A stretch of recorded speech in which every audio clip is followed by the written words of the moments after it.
Hello humans, this is Random Guy and welcome to the Random Channel. It has been a while since I've played, I've recorded to be honest. It's kind of awkward now. I've been recording like 2 or 3 months. We're moving houses and then there's so much shit going on and now I finally have some free time to record. So here I am recording. Today we're going to continue playing Wizard's Choice 5, Chapter 5 I believe.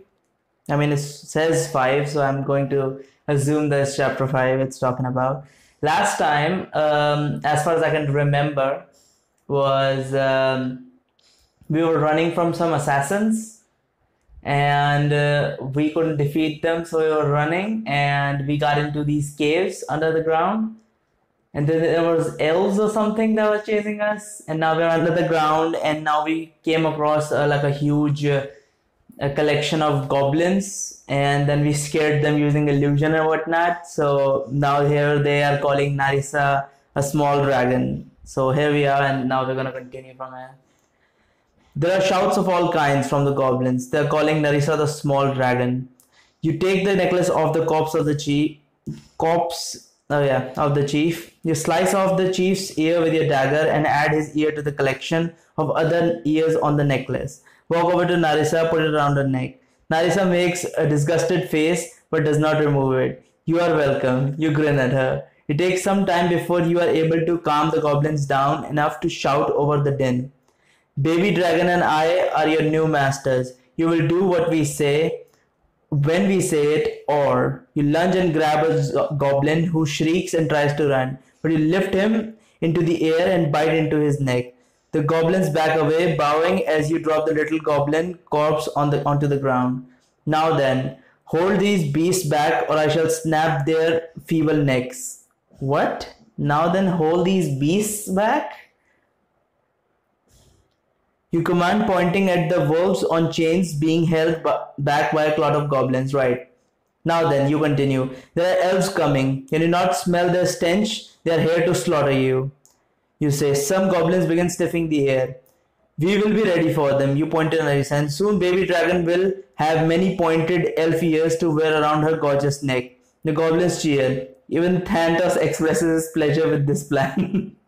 Right, Thantos hates that's our inner demon, as far, I mean, if you can't remember, whatever. Thantos hates elves because they're really difficult to manipulate and they live for a long time. I think that's the reason for his hatred. And they know some absurd ass magic that's not normally used, spirit magic, whatever. For the next few minutes, you hastily prepare an ambush. Although you have heard that goblins are very hierarchical, you are still surprised at how readily they take to a new leader. Of course, with such brutal creatures, administration charges are frequent, you suppose. In practice, as the new leader, there is actually little real direction for you to give in this ambush, preparing since these goblins are evidently very adept at this particular battle tactic. First, they usher all the child goblins out of the main chamber. Then they position goblins with ranged weapons high up on ledges and behind slagmites. Slagmites are the ones that come out of the ground or like on top. I think the top ones are stalactites and the one come from underneath would be stalagmites. Larger goblins with melee weapons hide behind boulders on the ground. Still more hide in natural pits you have not even noticed before you came in the cave floor. Before what? Still more hide in natural pits you had not even noticed before in the cave floor. Okay. As these preparations are made, you pull a goblin aside and demand to know where the old master slept. The goblin leads you down an adjoining cave, around a few bends into a dead-end chamber. There is a pile of straw and goat skins. You jog back into the main cavern. Little Dragon and I are going to slumber for the day in Old Master Chambers. You announce to the hiding goblins. You will not disturb us for any reason. Anyone who enters our chamber will die most horribly. I do not care if the Prince of all demons... what? Okay. I do not care if the Prince of all demons asks to see us. You are to turn him away. Is that understood? You talk about threatening, kicking, beating on the little goblins until you are certain they understand. You and Narissa then take two surly-looking goblins and command them to stand watch at the entrance of the cave, joining your commandeered sleeping lair. Soon you and Narissa Soon you and Narissa bed down on the straw. As the unseen morning sun rises, Narissa's body goes slack. You muster what strength you have and drape your arm over her. Even as Thanatos squirms in your mind in protest of this affection, then you lose consciousness. Okay. Life increases 1, mana increases 5. Yeah, I don't think this is going to work. I mean, chapter 5. I'm pretty damn sure I'm going to have to pull out a guide or something, a walkthrough, or either I'm going to have to, play it multiple times over just to understand, what I need to tap to get to the ending because, I'm already losing shit ton of life. I'm already at 15. I think I started with 30 or 40 life. So you can already understand that this is not, an acceptable situation to say the least. So what do we have? When you awaken, your body feels refreshed, although your mind and soul feel drains from yet another day spent in the pit and Thanatos, restless wearing on you, relentless wearing on you. The guards are still at their post. Indeed, judging by the nearby excrement, you judge that they did not leave their post for the entire time you slumbered. Walking into the main chamber, you greet with grisly displays. The heads of elves are carefully arranged in a pyramid on top of rock slabs near the center of the chamber. Thanatos exclaims in glee as your heart sinks. Alas, it had to be this way. Either this or Narisayan will be bound forever to her demons, you think. Haha, keep consoling yourself, fool. What a gorgeous sight. Come, let us count the dead. Let us violate their orifices. Oh, I like that. Let us violate the orifices. Orifices is the holes, by the way, if anyone doesn't know. You count 8. 8 elven lives cut short. Master, as one of the goblins says while bowing. The stinking elves came to us just as you said. Our ambush was successful. Did any of them get away? You ask. Oh, yes. Many pardons, Master. Some of the effeminate, I have no idea what effeminate means. Effeminate elves, I'm thinking like nimble or something. Elves ran away. It is said that they urinated themselves. Our wolves gave chase, but they used cowardly elvish magic. Great spiderwebs aided their miserable and craven retreat. Why is it written like that? Oh, I like this goblin. He seems to understand the nature of elves completely, says Thanatos. How many escaped? You ask again. Your irritation obvious. The goblin lays down on the ground, his cheek against the rock, and his eyes rolling around in fear. Oh, infinite pardons. Please do not be displeased. I am but a stupid puny servant. It is said that 3 or 4 of their number escaped. How many goblins lost? You ask, pointing to a pile of goblin corpses. So few, master. Our victory was complete. Only 50, 60 of our ferocious tribe were slain, he answers. Other goblins gather around you, jabber about the ambush. Most of it is boasting about their own bravery. You give the goblins a fanged smile and nod paternally. Narsa leans over your ear and speaks in the common tongue.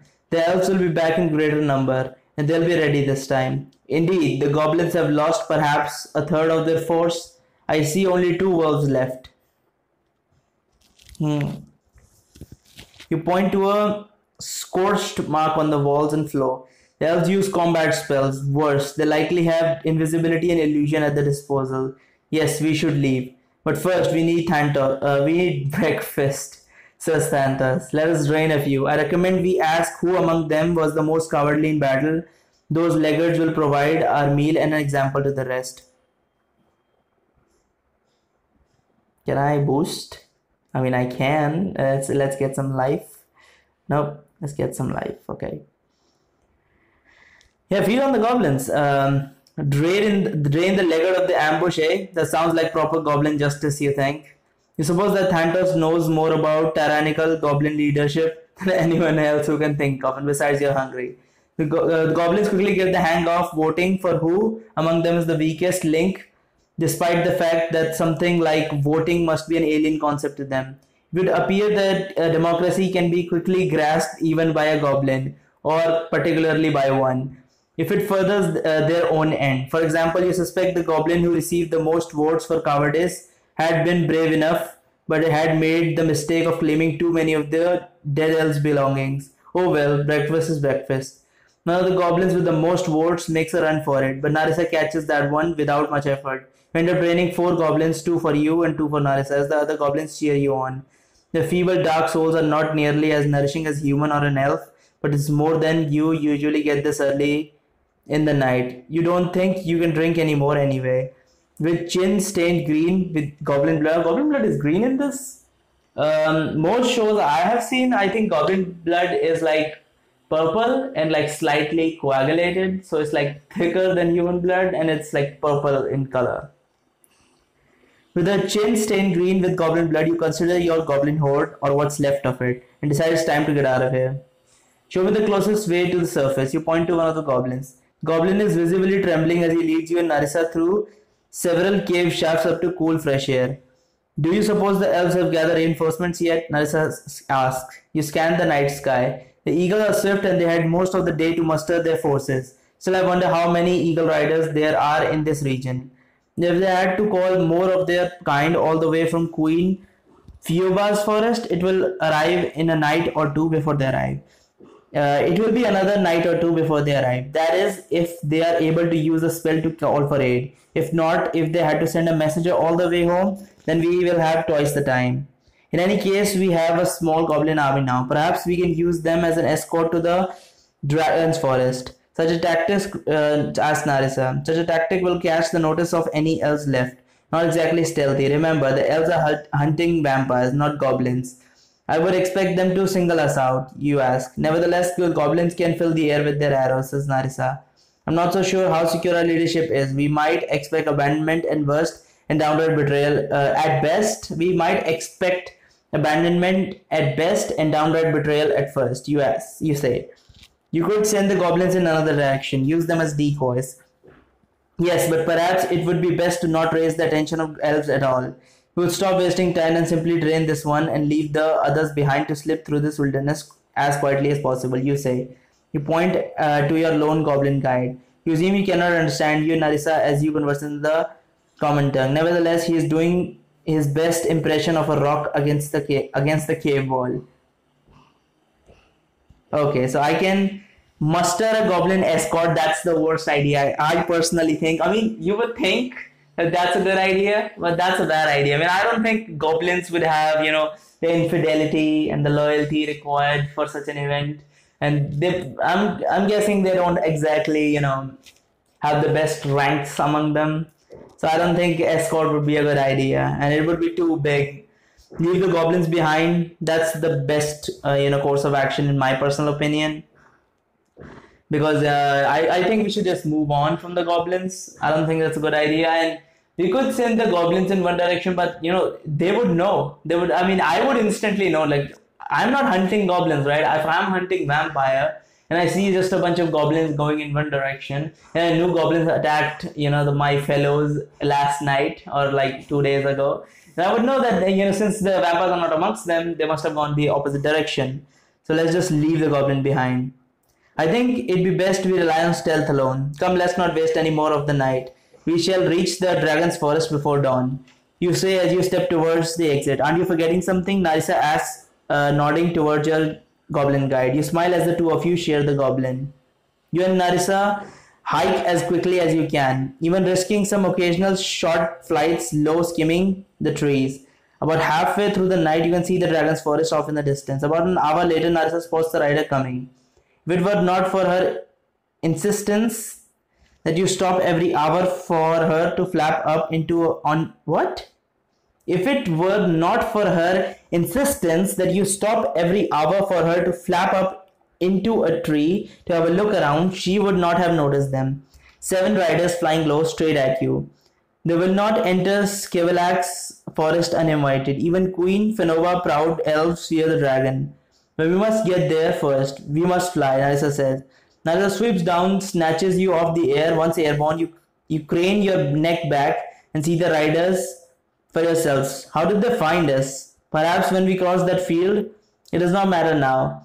You have a long head start, but they fly much swifter than I do. It will be close, and let us pray to the gods, whichever ones favor vampires, that elves know where the dragon borders are, says Narissa. At first the riders presume pursue you almost leisurely, as though confident in their superior speed and not wanting to fatigue their mounts. However, some minutes later, perhaps realizing where you are heading, you are at a more urgent pace. The wings of the eagles flap at a frenzied rate. By the time the riders draw near, the border of the Skivalax forest loom ahead with its ancient silver-trunked trees. From here, you can see the dragon's castle carved into the mountain beyond. Its turrets and tower beaking above all else. Wait, hold on. It's a dragon, right? Like a proper dragon. It's not dragon people, like a person that can transform into a human and then dragon again. That's not it. It's like a proper fucking dragon, right? So, what does Terence even mean? First of all, who built the castle for him? Maybe he forced people to build the castle for him. That's fine. But what does Terence even mean? Like people on ballista? But is he keeping humans to man his ballistas? Is that it? Or does he just come out and like man the ballista himself? Terence's watchtower I can understand to some extent, but Terence is a absurd thing to be, having when you're just a lone dragon living somewhere. Peering back underneath Narissa's wings, you can see two of the riders shifting in their saddles, then begin waving their hand. A spell. God, is it a lightning bolt? You wonder. They're within range after all. You only have a second to react. What do? You could strike with your own lightning bolt. Alternatively, you can cast invisibility on yourself and Narissa. That would not last long enough to get you to the forest, but it might give some measure of safety. However, brief. Another alternate would be have Narissa drop you. Your Featherfall spell would save you from fall. Narissa would be faster and more maneuverable without you. Finally, you could just tell Narissa to dive. If you can dodge this first volley of spell, you can make it to the forest. Jeez, that's difficult. I'm guessing if I press dodge, I'm gonna take a bunch of spells to reduce my life. But considering that I'm really low on mana, now I'm deciding between dodge and have Narissa drop me. Jeez, that's difficult. I'm pretty sure I'm gonna take hits if I press the dodge one, but I don't know how much. Like, is it worth it? Like, if I spend 1 mana, would like my health go down like 5 or 6? And if I just press dodge, like goes down 20, that would be a problem. Okay, let me think. Okay, so elves are casting spells. I'm going in a particular direction. Dropping me would mean my health would go down anyway. I mean, Narissa may survive, but I would take certain hits. Or she could, like, the spells could go through and I could just run through the rest of the way. But you know what? Fuck it, dodge. Yeah, this is what I was talking about. Man, fucking hell. I can't take that. Fuck, I don't even have luck. Fuck me, man. That was fucking shit. Dive, you shout. Narissa does as instructed, suddenly shoots down toward the ground. Lightning bolt streaks overhead, nearly blinding you, overwhelming you for a moment with an indefinite roar of thunder. The second lightning bolt blasts you both out of the air. You wake up on the ground next to Narissa, pull her to her feet. You both run towards the dragon forest. That was shit. That was absolute shit. That was absolute shit. Can I reload the last checkpoint? Yes. Fuck, it's on there. I can't go back. That was shit. That was goddamn shit. All the things that I did for that 18 life, and I don't even have it. I had like 28. Man, come on. I went from 15 to 28. I gained 13 life and lost all of it. I had any chance of survival. That's gone now. Great. Fucking great. Well, let's see what happens. The elven riders bank near the forest edge. They have their bows at the ready, but they do not fire into the woods. Even the elves know better than to trespass here. What does that say about us? Are we about... You cut your sentence off short as you notice that a small flame remaining smoldering on Narissa's clothing. You branch from one of the silver trees, withdraws away from her as she swivels it. Did you see that the tree moved? You say as you pat out the remaining flame. Ah yes, it is said that many of the trees in Skivalax forest have minds of sorts and are capable of moving on their own. That one feared fire, I think. You say as you usher Narissa away from the towering behemoth behind her. Not a surprising anxiety for a tree. It must be tough on them having a fire-breathing dragon as the lord of the land, says Narissa. And what about us? How tough will he be on uninvited visitors, you ask.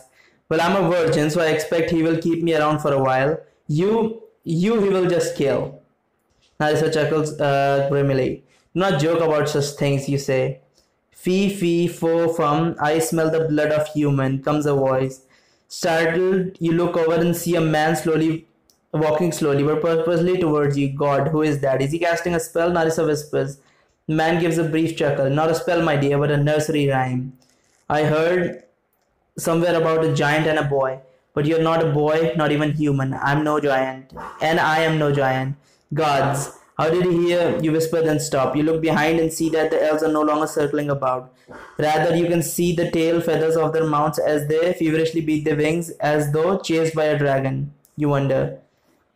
You return your gaze back at the man as he steps forward, the trees around him parting away as though he was ablaze in flame.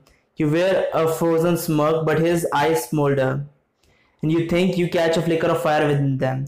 He is dashingly handsome man, even you can tell that. Oh, he is definitely the dragon. That guy is definitely the dragon. This guy is dragon. I knew it. He's transforming himself. Definitely.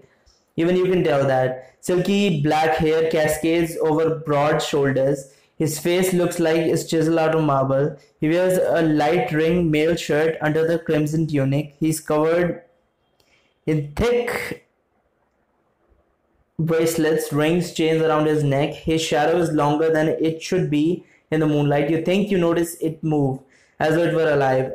No, I'm not a boy, Narissa says nervously. The man laughs and gives Narika a wink. Despite your fear, you feel a flush of anger. Or is it jealousy?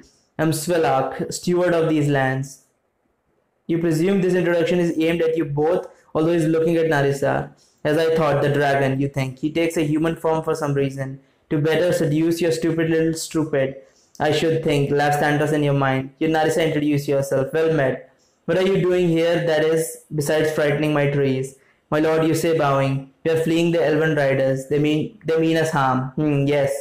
The mountain have carried the stench of elf for days. So is it you they are flapping about and blowing the horns for? He smiles. Well, imagine the persecution is on account of your taste in food. Well, I imagine the persecution is on account of your taste in food, eh? I can relate to that. He smells the vampire in you. This is Santos. You mean he smells you, demon, you say. What should I give you? Sanctuary? Why should I not let the elves have you? After all, they paid the customary fees to travel my lands. I do not expect you have done even that much, says Svelak. Narissa seems unable to answer. Her eyes are locked on him as though spellbound. What do you say? The first thing that pops into your head is the book of names. That is truly what you're here for. Another option is to offer Narissa to him. She is a virgin. For what you have heard, he usually does not eat his captives right away. That might give you time. Another option is gold. You have a fair amount still from the crypt back in Ring City.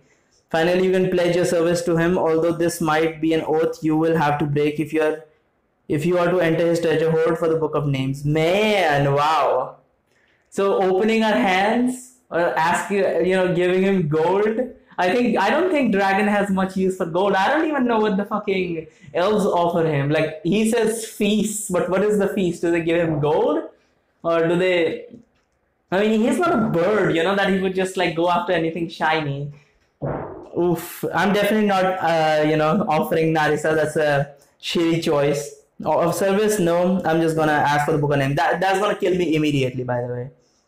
Morale decreases too. You're about to speak with Thunder screams in your mind to stop. And then when you continue, he attempts to seize control of your body. You collapse to the ground and groan as you try to regain control from the demon. Interesting. Svelak says as he looks down at you intently. Fool, asking a dragon to let you use something from his treasure hoard is an excellent reason not to let you live, screamed Thantos. I will say something else, you yell back in your mind. After a second, Thantos lets you stand back up. Okay, that was just an option to reduce my morale. After a second, Thantos relents, you stand back up. You decide that Thantos is probably right. Svelak looks expectantly between you and Narissa. What do you offer? Offer gold. Life decrease. Oh, great. Svelak laughs when you make your offer, then he lashes out with such sweet ferocity that you don't even realize what has happened. Until you're on the ground, blood pouring from your head and face from where he raked you with his nails. You finally succumb to your wounds. Man, I could have lived through that if I had life, man. That was perfect. Okay, you know what? I'm gonna cut back. I'm gonna cut here, and I'm gonna see if I can do the entire fucking chapter over again. And we'll see. I just can't take this shit. I'm gonna go back and see if I can come back here. See you in a bit. Right, so I made a bit of a mistake. I reloaded the entire chapter and I tried multiple times. I barely, I could not even get to as far as I got last time. And I tried different things and I was just dying again and again, and this is certainly not working out. So I pulled down the walkthrough, and I'm gonna end this episode here. Next time, I'm just gonna go through with the, just do it with the walkthrough. I don't want to do the entire chapter again. I should have just continued, but it was my mistake. So I'm just gonna, for this episode at least, I'm just gonna go with the walkthrough, but not this time. Next time. So thank you so much for watching. Like and subscribe. Comment anything you want to really, and bye bye.